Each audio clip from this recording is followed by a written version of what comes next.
Hello and welcome to the next part of our course. You have already gone through the fundamentals of JavaScript and also have introduced some intermediate stuff of this programming language. And now it's time to move on and take a look at how JavaScript actually works behind the scenes. I would like to note that this part of our course is extremely important for you.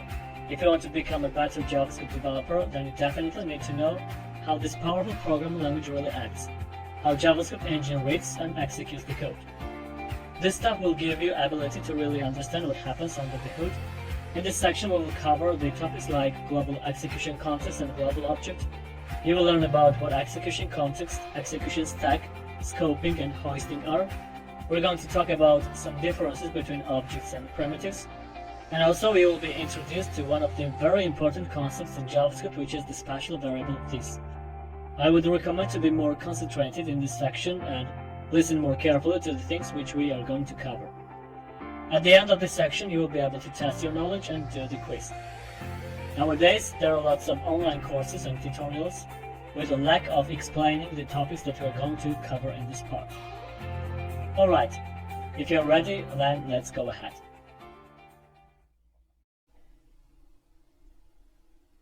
You have already learned the main basic concepts of JavaScript. At the basic level, you can already write some JavaScript codes, solve some problems. You have already built a simple JavaScript application, and that's perfect, but not enough. It's really good to learn how to write JavaScript codes syntactically using a lot of interesting examples and modern best practices, but in most cases you may be confused when you face to some real problems or weight errors in the future.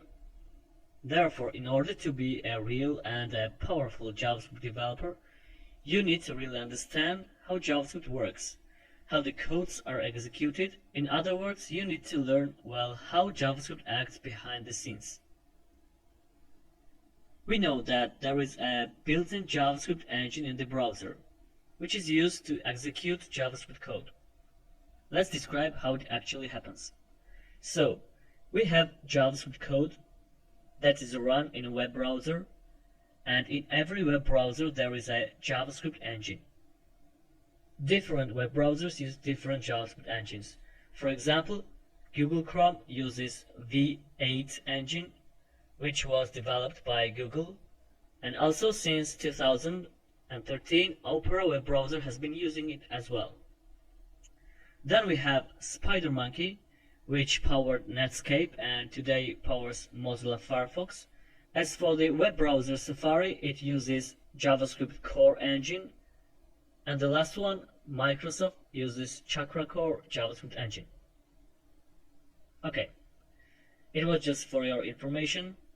Let's talk about the entire process, how the JavaScript code is run and executed. It consists of several steps. At first, the web page is loaded and JavaScript code is run, but in order to execute it, engine should translate it to a browser, because the web browser itself cannot understand JavaScript code directly. But before JavaScript engine starts execution of the code, it should be checked syntactically, and it's the main job of syntax parser, which is the part of JavaScript engine. So the engine needs to start execution of the code that is syntactically acceptable for it. So the syntax parser reads the code character by character and checks if its grammar is valid. If there is something wrong, then it throws the syntax error. Okay, let's prove it in practice. Go back to our text editor, create the variable var a equals hello, and then log it in console.log a.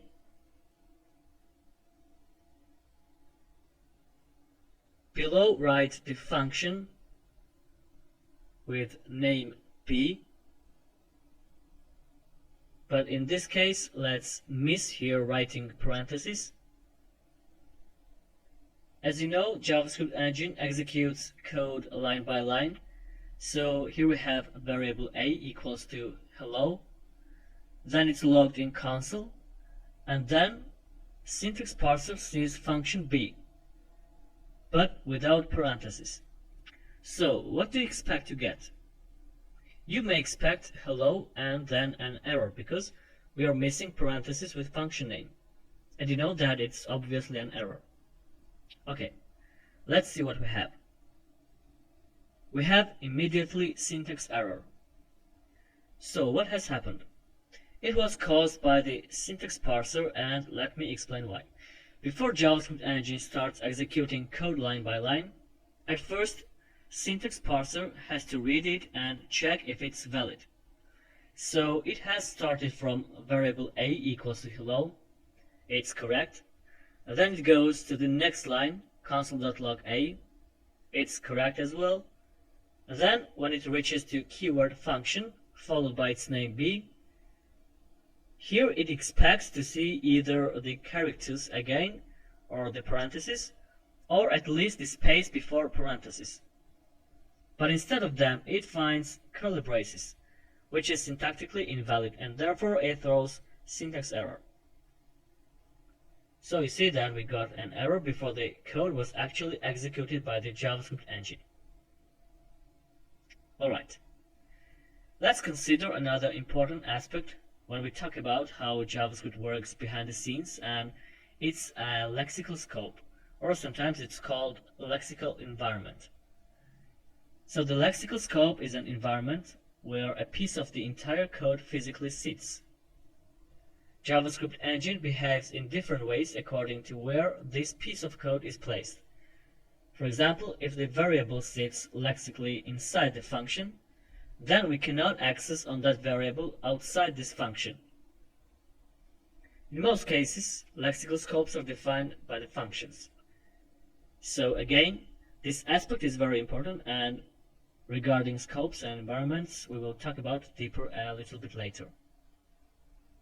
Okay, and the last thing I'm going to introduce is an execution context.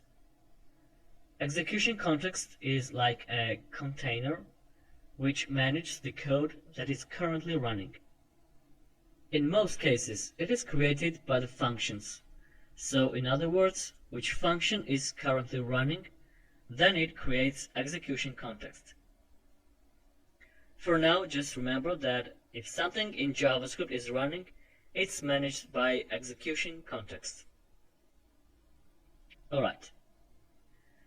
When we talk about how JavaScript works behind the scenes, we have to figure out what these concepts mean. Syntax parser, lexical scope, and execution context. Let's move on.